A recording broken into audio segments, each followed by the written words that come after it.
Hello, everyone, and welcome to Walking Through the Bible. When people do bad things to us, sometimes our reaction is to lash out. You do something to me, and I'll do it right back to you, and maybe even more. For the Christian, that should not be our reaction. Jesus has taught us to love our neighbor as ourselves and to do good to those who persecute us and use us. That is certainly a hard teaching, but it is what a Christian is to do. The question is, how do we do this? Psalm 64 can be a help with that. And so if you have a Bible with you, turn to the book of Psalms to Psalm 64. We're going to be reading from verses 1 to 10. If you don't have a Bible, don't worry, just follow along with us on the screen. The version that we'll be reading from is the New King James Version. So, Psalm 64, beginning at verse 1. To the chief musician, a psalm of David. Hear my voice, O God, in my meditation. Preserve my life from fear of the enemy. Hide me from the secret plots of the wicked, from the rebellion of the workers of iniquity, who sharpen their tongue like a sword and bend their bows to shoot their arrows, bitter words, that they may shoot in secret at the blameless. Suddenly they shoot at him and do not fear. They encourage themselves in an evil matter. They talk of laying snares secretly. They say, who will see them? They devise iniquities. We have perfected a shrewd scheme. Both the inward thought and the heart of man are deep. But God shall shoot at them with an arrow. Suddenly they shall be wounded. So he will make them stumble over their own tongue. All who see them shall flee away. All men shall fear and shall declare the work of God, for they shall wisely consider his doing. The righteous shall be glad in the Lord and trust in him, and all the upright in heart shall glory. Psalm 64 is a psalm of David written to the chief musician, meaning that it was meant for temple worship. Due to the language used in the psalm, it likely comes from the time period just before Absalom's rebellion, when David could see the writing on the wall, if you will. In times like this, David turned to the Lord in prayer. He prayed that God would hear his voice and preserve his life from fear of the enemy. Fear is a powerful emotion that, if we allow it, can overcome us and really hurt our lives.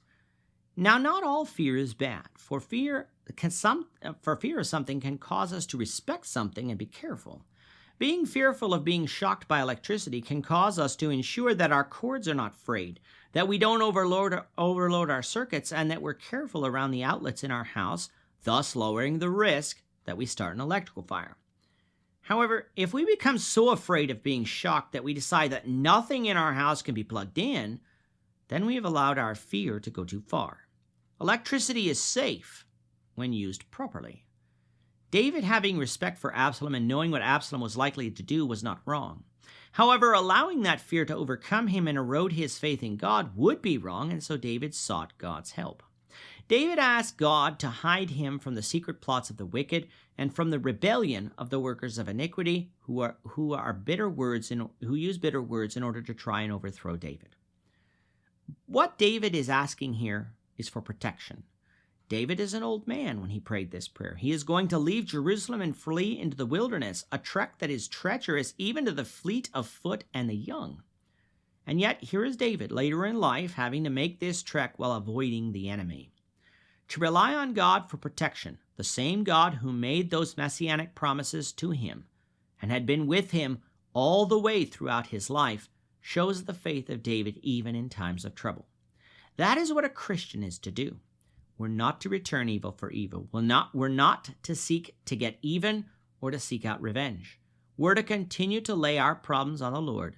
We're to trust in his word for guidance and follow that word in every area of our life. Sometimes things may look bleak. Other times we may be mocked and ridiculed for trusting in the Lord. But we needn't allow that to bring us down. For those types of things did happen to characters in the Bible, and so let's lean on their examples of steadfastness in God and remain faithful ourselves. David was confident that God would help David overcome and would defeat his enemies.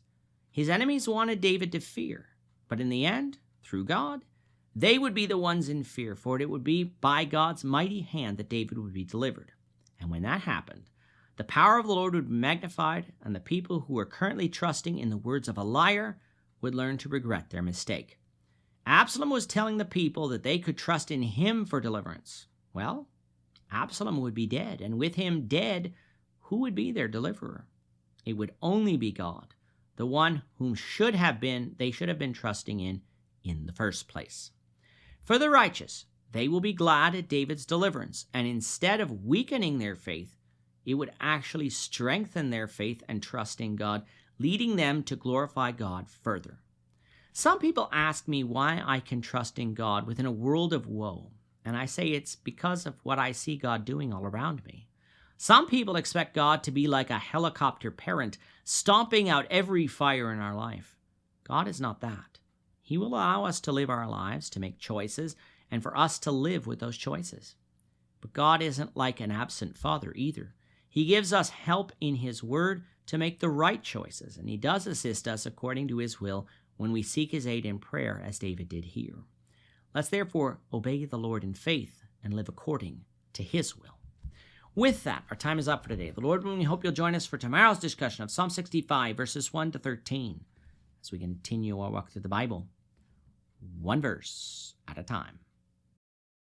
We thank you for watching Walking Through the Bible today.